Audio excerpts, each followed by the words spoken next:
ბატონო მიხეილ, გამარჯობა.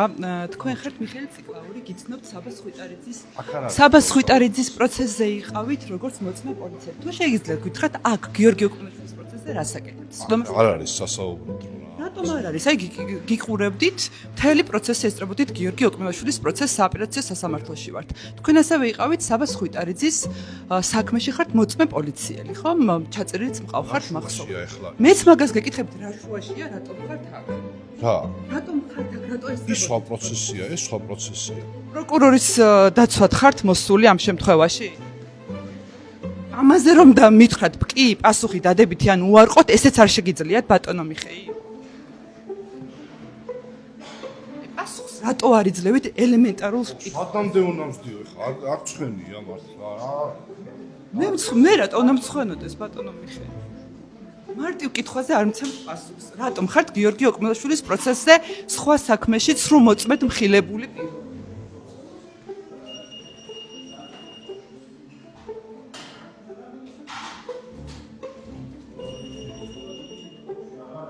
გამარჯობა ბატონო გია. ანდრე კვარაცხელიას საქმეში იყავით როგორც მოწმე პოლიციელი. თუ შეგიძლიათ გითხრათ გიორგი ოკმევაშვილის პროცესს რატომ ესწრებოდით? საზოგადოებრივ წესრიგს ვიცავ და გეხოცები არ ცალია თქვენთვის. საზოგადოებრივ წესის მანდატურები არიან კი, სასამართლოში. სასამართლოს გარეთ.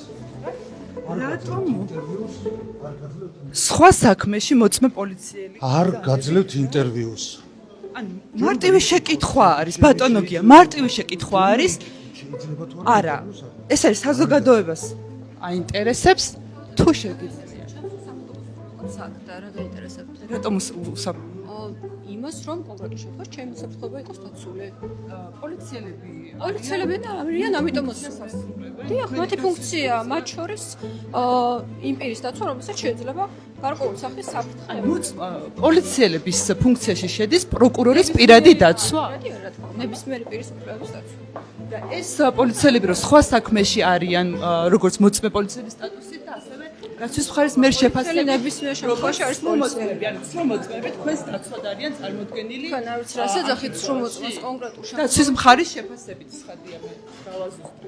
დაცვის მხარის შეფასება არ ნიშნავს იმას, რომ ეს არის ობიექტური. კონკრეტულ ვითარებაში ეს პირები განგიმარტეთ რატომ არიან აქ და ამ დროს და გეუბნებთ იმას, რომ ჩემს მოსაფრთხოებას უზრუნველყოფთ.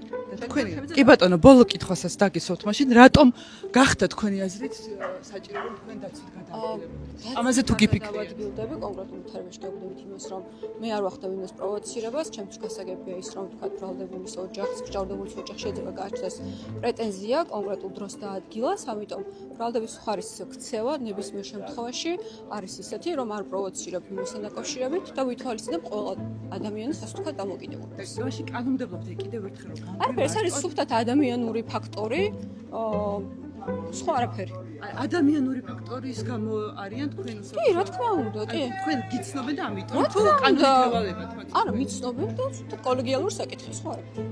აი ესე კი პირადი რას გამო პირადი კონტაქტი რა შუაშია, მე ვმუშაობ დანაყოფში, სადაც ეს ადამიანები ასევე მუშაობენ და მე ვახორციელებ ზედამხედველობას, ამიტომ რა არის აქ გასაკვირი.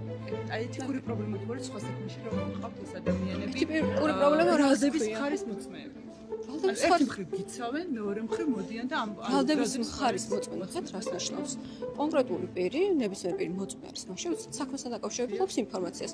ეს ადამიანი თუ სხვა სისხლისამართლის საქმეში ფლობს ინფორმაციას, გასაკვირი, ან სხვაგან აღარ უნდა დადიოდეს. ეს კითხავთ, მაგათად გია გელაშვილის შემთხვევა მახსოვს, რომელმაც აღნიშნა ანდრე კვარაცხელიას საქმეში, რომ Facebook-ზე ნახა რაღაც ვიდეო, მიჩნია ეს სამართალდარღვევად უპატაკა უფროს, ხომ? ანუ ეს ადამიანი შემწრეს არ იყო, შემწრეს არ იყო. შეცვალეთ ასეც ყოფილი. ეჭვები ხორჩდება, რომ ეს ლინკი ვიღაცამ გაუგზავნა ბატონ გია. ინფორმაციას და ვერ გავაკეთებ კომენტარს, თუმცა ის რომ ეს ადამიანები სხვა საქმეში შეიძლება მოწმეები იყვნენ, არაფერს არ ადასტურებს, არც არაფერს არ უარყოფს.